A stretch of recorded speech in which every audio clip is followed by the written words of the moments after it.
Okay, I'm going to go through the steps of creating a digital slideshow. So one, I started my digital slideshow with the information from our Google's form.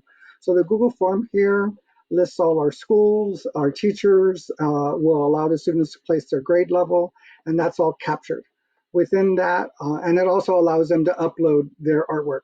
With that all being done, I then do a mail merge with Form Publisher, which is tied to um, a Google slide that has both the horizontal and vertical settings with all the actual information of the student, teacher, school, grade level, and all of that to then be mail merged into this once the student completes or the teacher completes the form.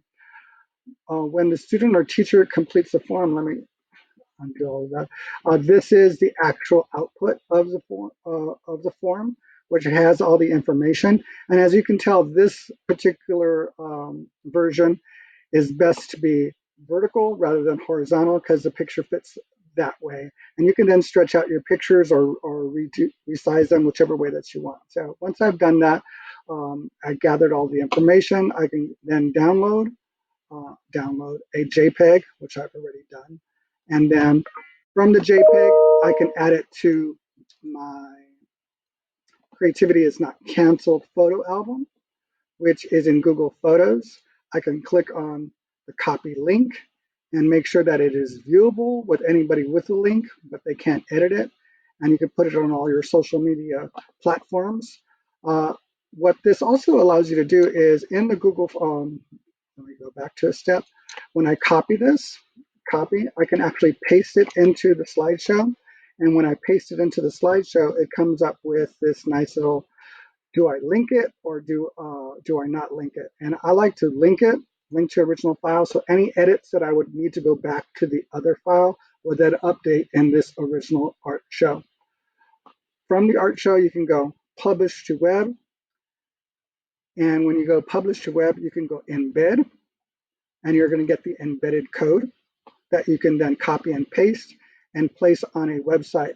So if I were to paste this on a website, this is our school district's website, and it then has the show then playing. And you can click through it, or it is automatically set to actually advance on its own. With all the JPEGs, you can then, we sized our art show to be an Instagram frame size, so we can put it on all our Instagram social media. And I also then did this fun thing, which was an art steps, which allows you to have the students' work viewed as if it was in an art exhibit, in a three-dimensional art exhibit. So those are all the different things, and I don't know why my site just skipped over to something else. But these are all our different shows and all the different ways that we're able to then highlight our student work. So if you have any questions, please email me and or message me in the Facebook, and I will be glad to walk you through any of these things.